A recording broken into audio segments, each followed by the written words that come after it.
Cookery Grade 10, Quarter 4, Preparing and Cooking Meat. Our topic is types of marinades and effects of heat in meat. Marinades. Good marinade will add flavor to your favorite meat and make it more tender and juicy. Making a marinade is very simple. All you need are 3 basic components. The first is an acid, such as lemon juice, vinegar, yogurt, or wine. The acid is important as it breaks down the meat and tenderizes it. The second is oil. This protects and preserves the food while marinated and also when it's being cooked. The third is any herbs or spices.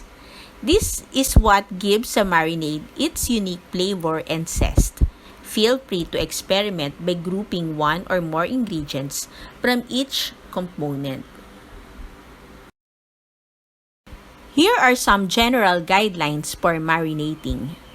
First, meat and poultry are generally marinated for 2 hours up to 2 days. Second, seafood and fish should be marinated for no longer than 1 hour. Third, use a non-reactive container. Steer clear of aluminum, copper, or cast iron. Next is wait for your marinade to cool down before pouring over the meat of your choice.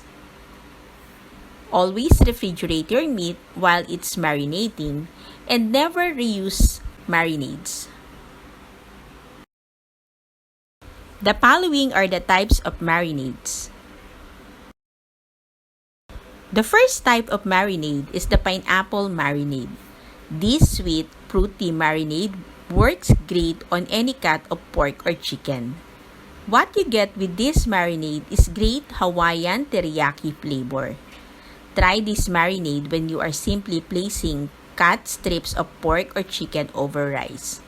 You can make extra marinade to use as sauce as long as you keep it separate from the meat. Next is the pork chop marinade. This is a great Asian-style marinade that works well on all cuts of pork, particularly pork chops. Reminiscent of a teriyaki marinade with a hint of heat from the chili sauce. You can, if you like, heat this up with some extra chili sauce or perhaps a pinch of cayenne. Another type of marinade is the Jamaican jerk marinade.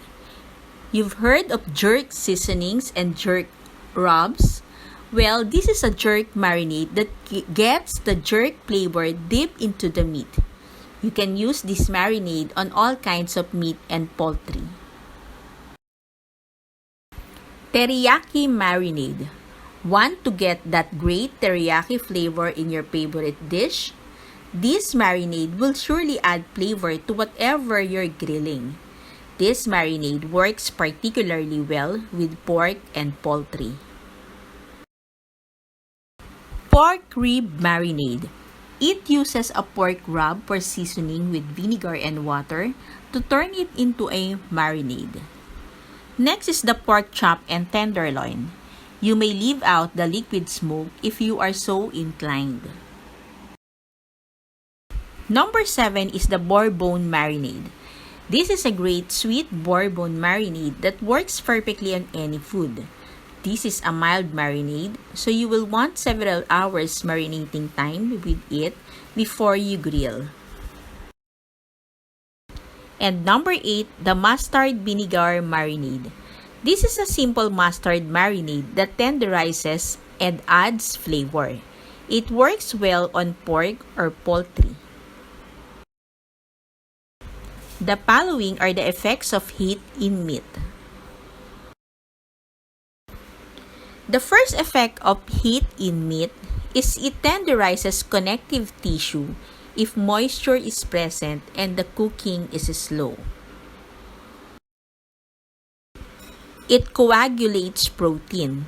Even meats low in connective tissue can be tough and dry if cooked at excessive high heats for too long. The high heat toughens and shrinks proteins and results in excessive moisture loss. For the roast cooked at low temperature, it shrinks less and lost less moisture. The moist heat penetrates meat quickly. To avoid overcooking, meat should be simmered and never boiled. A time to remember.